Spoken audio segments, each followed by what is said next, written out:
오늘은 누가복음 9장 1절에서 6절의 말씀을 가지고 하나님 나라를 전파하라라는 제목으로 말씀의 은혜를 나누고자 합니다. 복음서에 보면 예수님의 사역의 본격적인 시작은 갈릴리에서 시작이 됩니다. 갈릴리 곳곳에서 예수님께서 말씀을 가르치시고 병든 자를 고치시고 귀신을 내쫓으셨습니다.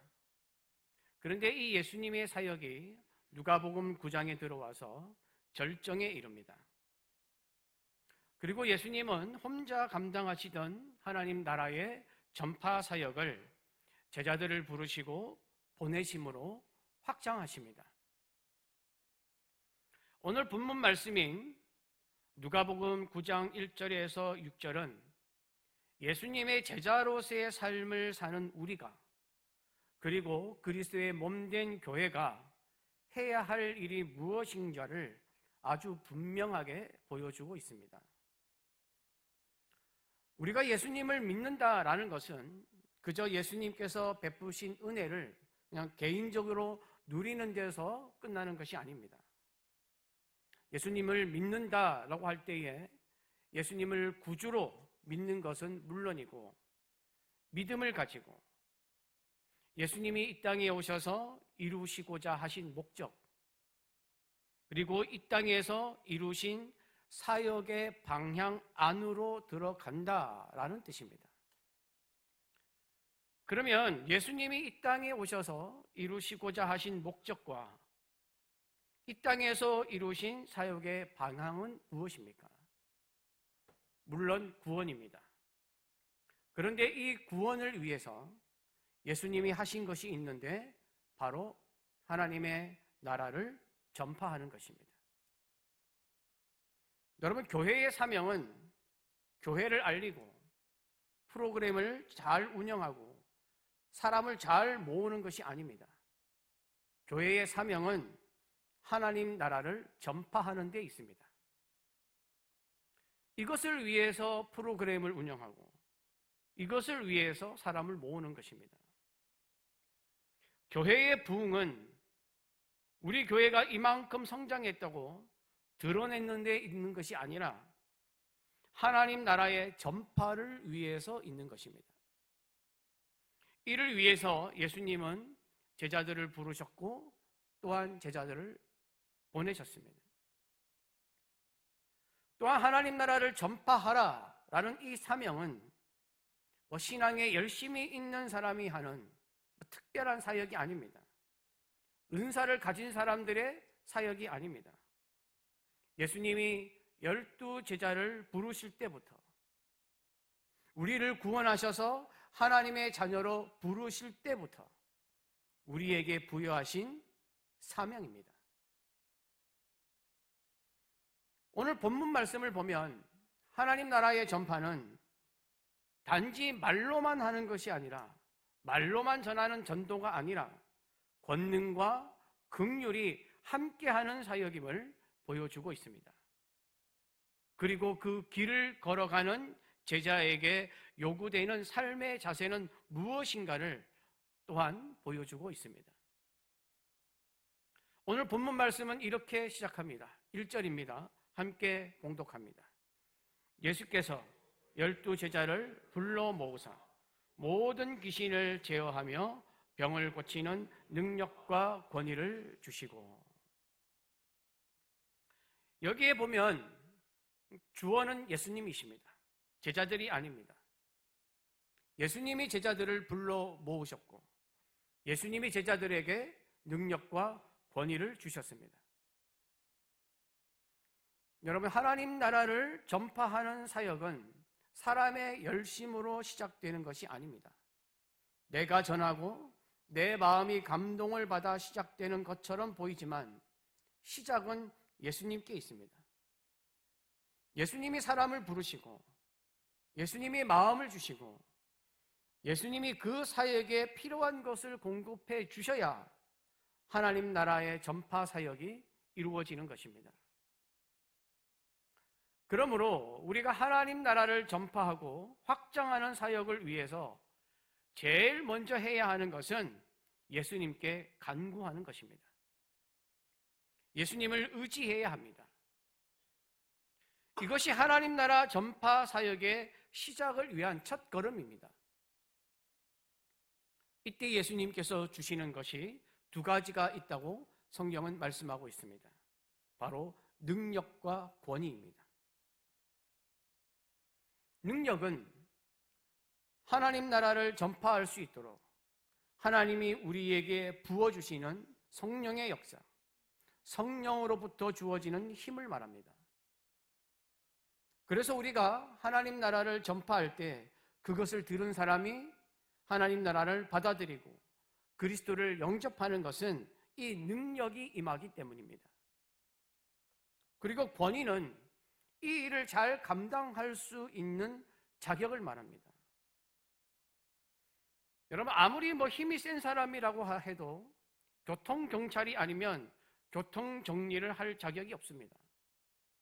아무리 차를 멈추려고 해도 멈추지 않습니다. 그러나 체구가 작고 힘이 없어 보여도 교통경찰이면 오는 차들을 멈출 수가 있습니다. 왜냐하면 자격이 있기 때문입니다. 이것이 권위입니다. 예수님은 제자들에게 하나님 나라를 전파할 때 귀신을 제어하고 병을 고칠 수 있는 능력만 주신 것이 아니라 그것을 행할 권위까지 주셨습니다. 이게 무슨 말입니까? 하나님 나라를 전파하는 사역은 내 능력으로 하는 것이 아니라 예수님이 주시는 능력과 권위를 받아야 할 수 있다는 뜻입니다. 모든 힘과 능력과 권위는 예수님으로부터 오는 것입니다. 이에 아무리 놀라운 성과를 거둔다고 해도 그 성과를 거둔 우리는 우리 자신을 자랑할 수가 없습니다. 왜냐하면 내가 잘해서가 아니라 예수님께서 능력과 권위를 주셨기 때문입니다. 우리는 이것을 잘 기억해야 합니다. 우리가 하나님 나라를 전하려고 할 때 부담을 느끼는 이유는 내가 하려고 하기 때문입니다. 내 능력으로, 내 계획으로, 내 방법으로 내가 하려고 하니까 부담스러운 것입니다. 하나님 나라를 전파하는 것은 내가 만들어내는 결과가 아니라 예수님이 주신 능력과 권위에 순종한 결과입니다. 그러므로 우리가 하나님 나라를 전파하는 데 있어서 가장 중요한 것은 예수님을 의지하는 것임을 잊어서는 안 됩니다. 이어서 2절은 이렇게 말씀합니다. 2절 말씀 함께 봉독합니다. 하나님 나라를 전파하며 앓는 자를 고치게 하려고 내보내시며. 예수님이 제자들을 부르시고 세상으로 보내신 목적, 우리를 부르신 목적 두 가지를 소개하고 있습니다. 첫 번째는 하나님 나라를 전파하는 것이고 두 번째는 앓는 자를 고치는 것입니다. 이 두 가지는 동전의 양면같이 분리되지 않습니다. 함께하는 것입니다. 하나님 나라는 말로 선포가 됩니다.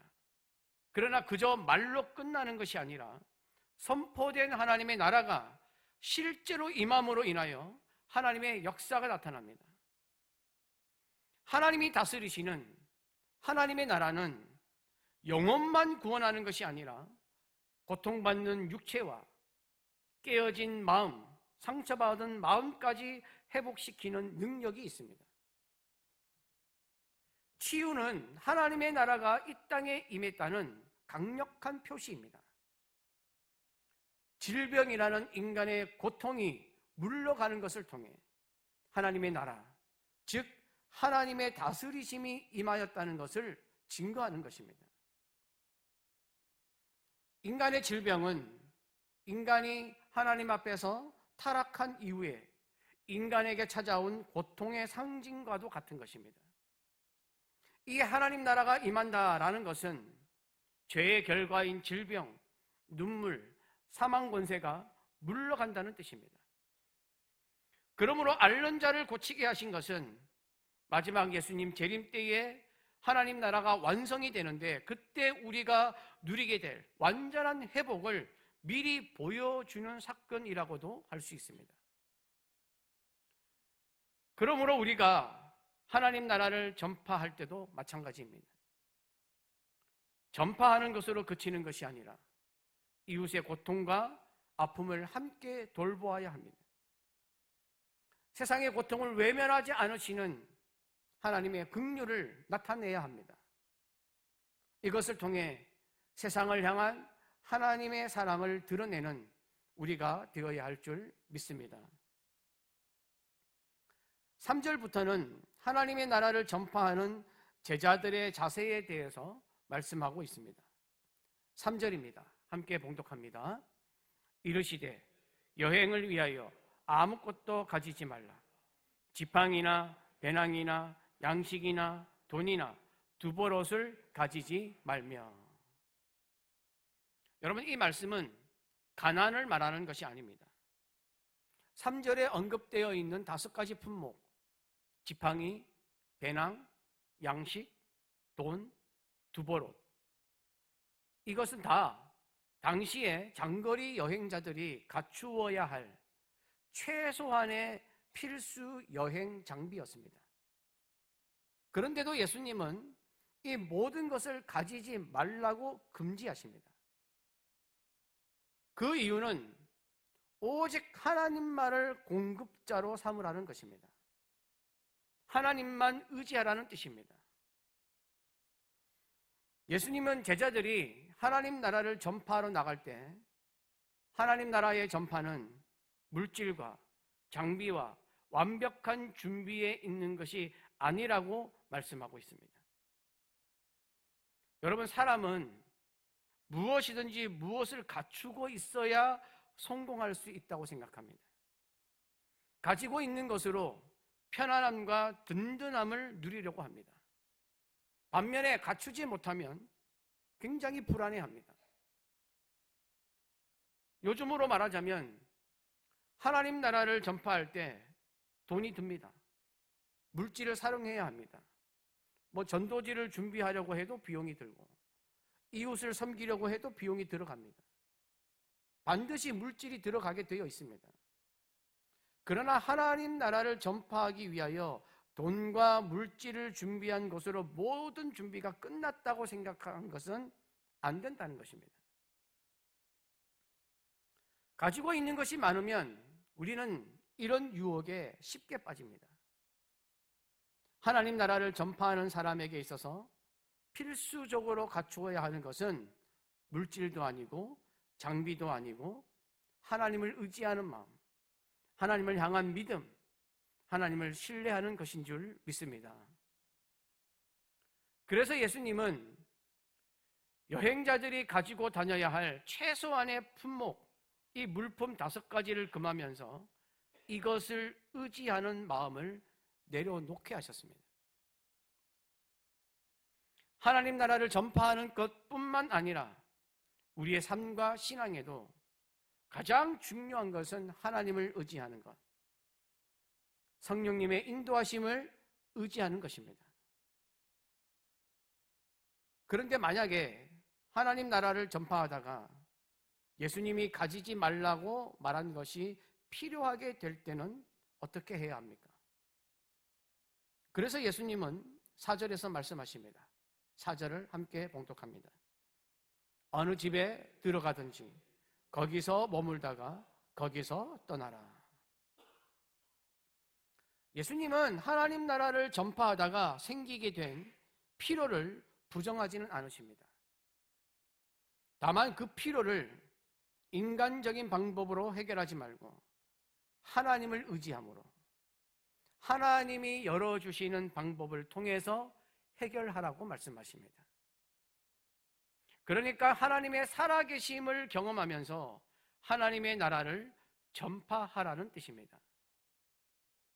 우리의 신앙도 마찬가지입니다. 우리 삶의 자리에서 하나님의 살아계심을 경험해야 합니다. 하나님의 은혜를 체험해야 합니다. 그래야 하나님을 전할 수 있습니다. 이에 예수님은 거기서 머물다가 거기서 떠나라 라고 말씀하십니다. 이 말에는 2가지의 뜻이 담겨져 있습니다. 하나는 좀 더 좋은 대접을 받기 위하여, 좀 더 만족함을 누리기 위하여 머물지 말라는 뜻입니다. 모든 것은 하나님이 책임지시니까 인간적인 생각을 가지고 더 좋은 대접, 더 좋은 환경을 바라지 말라는 것입니다. 당시 유대인들의 관습상 손님 대접은 당연한 의무였습니다. 하지만 하나님 나라를 전파하는 자는 더 좋은 집, 더 넓은 집에 머물려고 하고 더 대접 잘 받기를 원하여서 대접 잘하는 집을 찾아 옮겨 다니지 말라는 것입니다. 왜냐하면 하나님 나라를 전파하는 목적이나 본질을 잃어버릴 수 있기 때문입니다. 또 하나의 뜻이 뭐냐면 한 집에 머물면서 하나님 나라를 전하고 그 집을 통해 모든 마을에 하나님 나라의 소식이 전해지게 하라는 뜻입니다.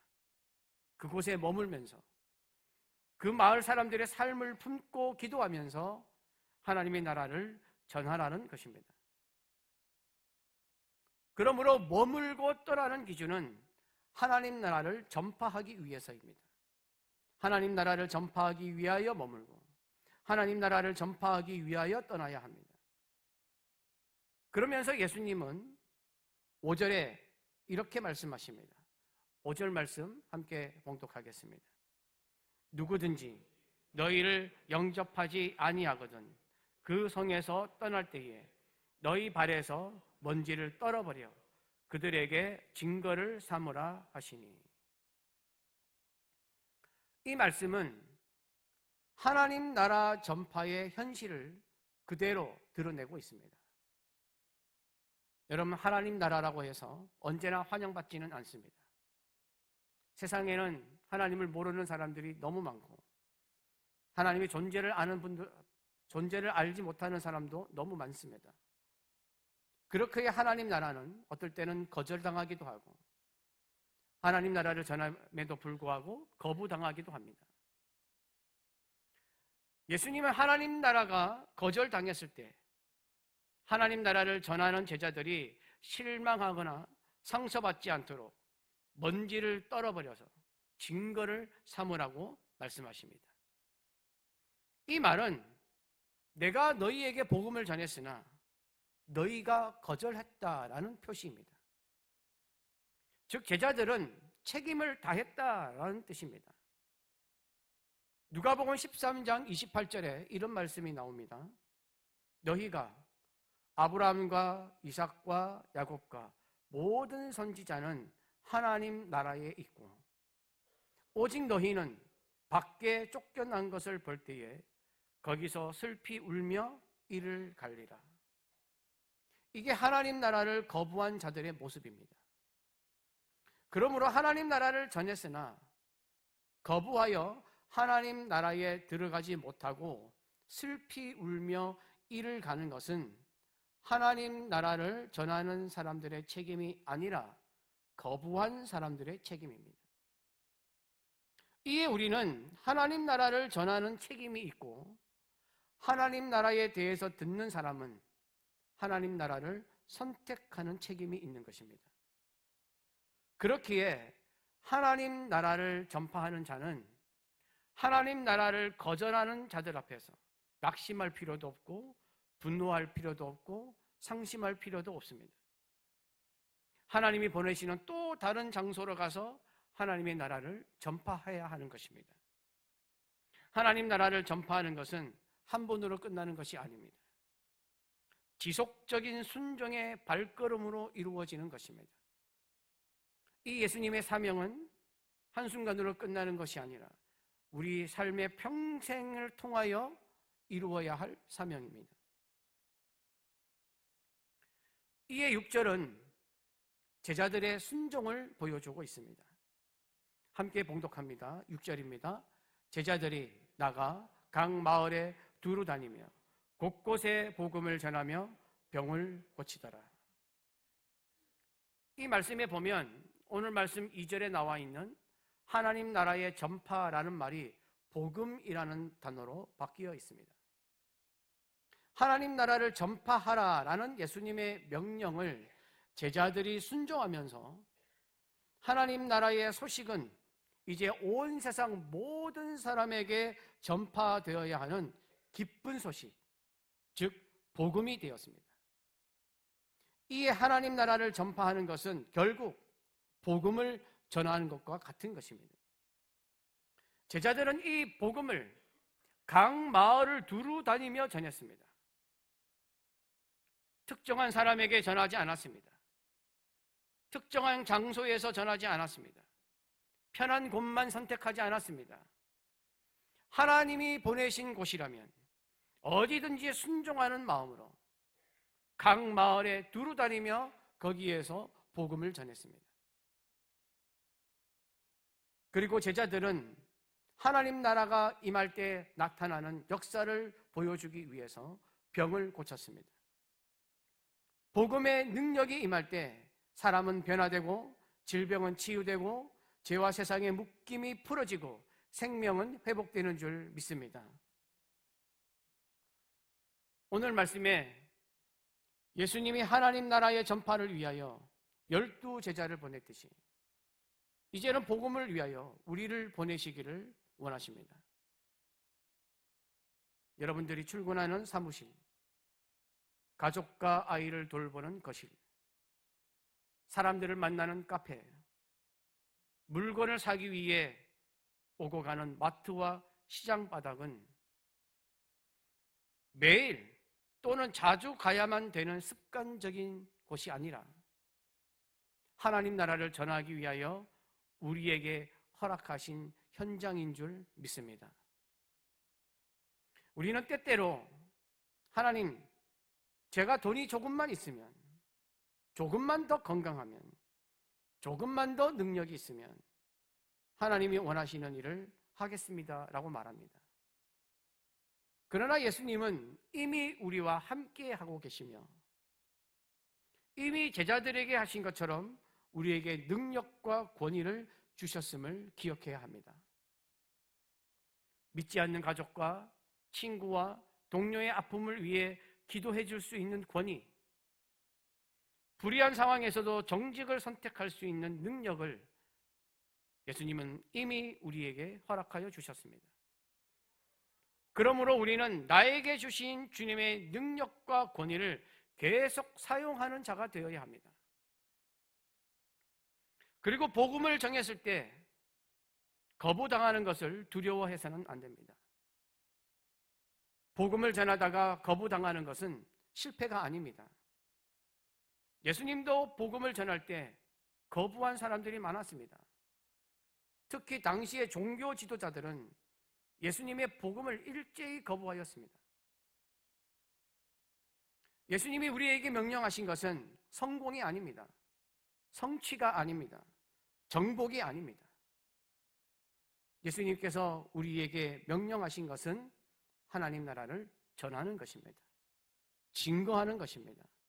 보여주는 것입니다. 이에 우리는 말로 복음을 전해야 하기도 하지만 우리 삶을 통해서 복음이 무엇인지, 하나님의 사랑이 무엇인지 전하고 증거하고 보여주어야 합니다. 말씀 안에서 행해지는 여러분의 성실한 삶과 따뜻한 위로의 말 한마디, 그리고 선한 행동이 누군가에게는 하나님의 나라를 경험하는 강력한 복음이 되는 줄 믿습니다. 이에 여러분 모두가 예수님이 허락하신 능력과 권위를 믿고 여러분의 삶의 현장에서 당당히 하나님 나라를 전파하는 복음의 군사들이 되시기를 간절히 바랍니다.